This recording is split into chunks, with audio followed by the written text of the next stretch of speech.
আমাদের যে গ্যাসের সংকটটির কথা বলা হয়েছে, এটা অত্যন্ত চরম একটা মাত্রায় পৌঁছে গিয়েছে। এখন আমি ইতিপূর্বে যখন এই গ্যাসের সংকটটা প্রথমে প্রবল হওয়া শুরু হয়, তখন একটা ওয়ার্ডে আমি প্রোগ্রামে যাওয়ার পরে ওনারা যখন আমাকে বললেন, তারপরে আমি চেষ্টা করেছি যে এই গ্যাসের সংকট সমাধানটা তিতাস গ্যাসের মাধ্যমে কিভাবে আমরা সমাধান করতে পারি। তো তিতাস গ্যাসের কর্তৃপক্ষ পরবর্তীতে একটা এখানে ইঞ্জিনিয়ারিং টিম পাঠায় এবং সমস্যাগুলা কোথায় সেগুলার ব্যাপারে একটা তারা রিপোর্ট দেয়। একটা তো হলো গ্যাসের সংকট জাতীয়ভাবে রয়েছে, আরেকটা হলো আমাদের এখানকার যে পাইপলাইন, গ্যাস পাইপলাইন, সেটাকে উন্নতিকরণের একটা বিষয় রয়েছে।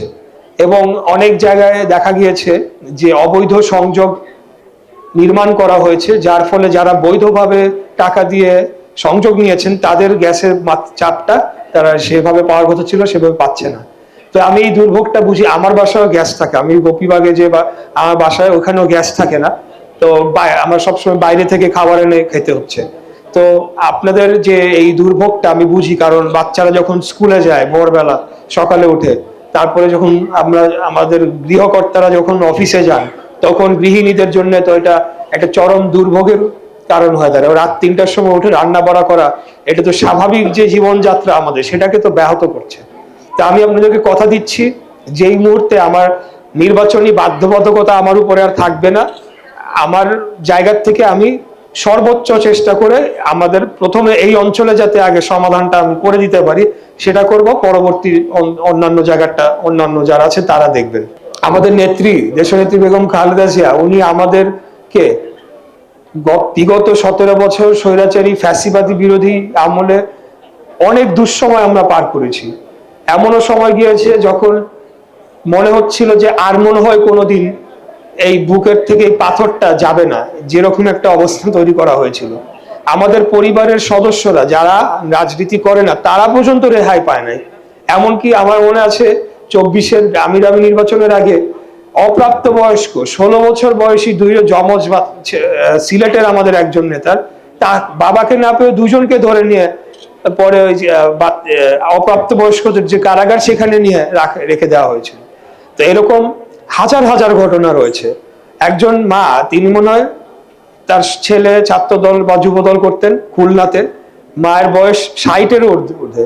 ওই মাকে যে পুলিশ গিয়ে ছেলেকে না পেয়ে ওই মাকে থানায় ধরে গ্রেফতার করে নিয়ে গেছিল।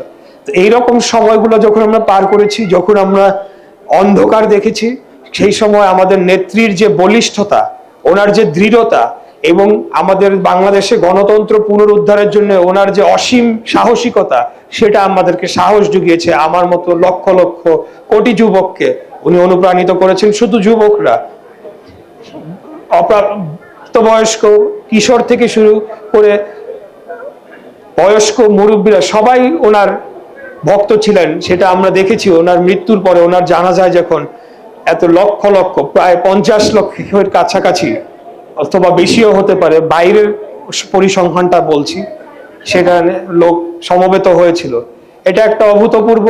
এবং আমি বিশ্বাস করি যে এত লক্ষ লক্ষ মানুষ এবং সারা পৃথিবীতে কোটি কোটি মানুষ যে ওনার জন্য দোয়া করেছেন, নিঃসন্দেহে দেশে এবং বিদেশে কারো না কারো হাত মহান আল্লাহ তাআলা কবুল করে ওনাকে জান্নাতের সর্বোচ্চ স্থান দান করুন, সেই দোয়া আমরা আপনাদের কাছে চাচ্ছি।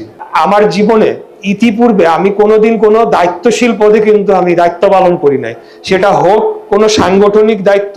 হ্যাঁ, আমি অনেক জায়গায় সদস্য হিসেবে রয়েছি, দলের বিভিন্ন গুরুত্বপূর্ণ কমিটিতে আমি সদস্য হিসেবে রয়েছি, কিন্তু আমি দায়িত্বশীল কোনো জায়গায় ইতিপূর্বে দায়িত্ব পালন করি নাই। না সাংগঠনিক, না রাষ্ট্রীয় কোনো দায়িত্ব পালন করি নাই। তাই আমার পক্ষে আসলে এখন অনেক প্রতিশ্রুতি হয়তো দেওয়া সম্ভব, কিন্তু সেটা না বদলে আমি প্রতিশ্রুতি দিব না। আমি শুধু সেই সমস্যাগুলো শুনতে পাই, যখন সমাধান কি হতে পারে সেটা জানতে চাওয়া হয়, আমি সেই সম্ভাব্য সমাধানগুলো আপনাদের সামনে তুলে ধরি। আর যদি আমি সুযোগ পাই ভবিষ্যতে, তখন আমার কর্মের মাধ্যমে আমি প্রমাণ করে দিতে চাই। বড় বড় লম্বা কথা রাজনীতিবিদরা সবসময় বলে আসছে, এটা আমাদের এই সাবকন্টিনেন্টের একটা চারিত্রিক বৈশিষ্ট্য, বিশেষ করে নির্বাচনের আগে এসে। তা এখনো হয়তো যেহেতু অনেক মুরব্বীরা আছেন, মঞ্চে আছেন, সামনে আছেন, আপনারা এরকম আমার মতো অনেককেই তো দেখেছেন আপনাদের জীবনে, এসে অনেক কথা বলেছে, অনেকে কথা রাখতে পেরেছে, কিছুটা পেরেছে, কেউ একেবারেই করে নাই, শুধু আপনাদেরকে ধোঁকাবাজি করে গিয়েছে আপনাদের সাথে। তো আমি বলবো যে আসলে যেটা বলেছি, যদি দায়িত্বশীল কোনো পদে আগামীতে আমি আসি, তাহলে আমার কর্মের মাধ্যমে আমি আমার উদ্দেশ্য এবং আমার নেক নিয়ত আছে কিনা সেটা আমি প্রমাণ করে দেবো ইনশাআল্লাহ। 12 তারিখে যে নির্বাচন, আমি সবাইকে অনুরোধ জানাবো, বিশেষ করে আমাদের মা বোনদের অনুরোধ জানাবো, অবশ্যই অবশ্যই আপনারা যে কোনো মূল্যে ভোট কেন্দ্রে যাবেন, এবং কোনোভাবে এই ভোটটাকে ছোট করে দেখার আসলে কোনো সুযোগ নাই। কারণ আমরা যে নতুন বাংলাদেশ করতে চাচ্ছি, যে জুলাই অভ্যুত্থানের মধ্যে এত মানুষ, এত ছাত্র জনতা জীবন দিল, তাদের যে উদ্দেশ্য ছিল সেটাকে যদি আমরা সার্থকতা আনতে চাই, বিগত 17 বছরে যে এত নেতা কর্মীরা গুম হয়েছে, খুন হয়েছে, নির্যাতিত হয়েছে, এই লড়াইটাকে যদি আমরা সাফল্যমণ্ডিত করতে চাই, তার অভীষ্ট লক্ষ্যে নিয়ে যেতে চাই, তাহলে একটা সুষ্ঠু, সঠিক, অবাধ, গ্রহণযোগ্য, নিরপেক্ষ নির্বাচনের মাধ্যমে একটি নির্বাচিত সরকার আসতেই হবে। এছাড়া অন্য কোনো বিকল্প নাই। নির্বাচনও হতে হবে এবং সেটাকে কোনো প্রশ্ন বিদ্ধ করা যাবে না। একেবারে একেবারে নিরপেক্ষ একটা নির্বাচন আমাদেরকে অনুষ্ঠান করতে হবে। এই নির্বাচনটা যদি আমরা সুষ্ঠু, সেই নির্বাচনে যেই জিতুক, আমিও জয় পরাজয় থাকে, আমারও যদি জনগণ না চায়, আমার তো কিছু করার নাই। কিন্তু তাই বলে যে আমরা মানুষের ভোটের অধিকার হরণ করব, ভোট ডাকাতি করব, যেভাবে বিগত দিনে করা হয়েছিল, সেটা কোনোদিনও আর বাংলাদেশে যাতে না হয়, সেটার জন্য আমরা প্রতিশ্রুতবদ্ধ, আমরা প্রতিজ্ঞাবদ্ধ।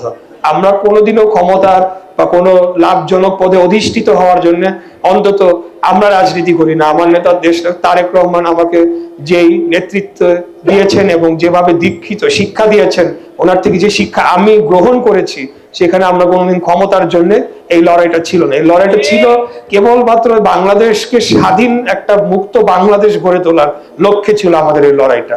তাই আপনাদেরকে ওয়াদা করছি, প্রতিজ্ঞা করছি, যেভাবে আপনাদের ছোট বড় মাঝারি যে কোনো সমস্যায় আগামী দিনে আমাকে সবসময় পাশে পাবেন, সেটা আমি কিছু থাকি বা না থাকি, আমি ব্যক্তি ইশরাক হোসেন, আমি আপনাদের মাঝে উপস্থিত হয়ে আপনাদের সকল সমস্যা সমাধানের চেষ্টা করবো ইনশাআল্লাহ।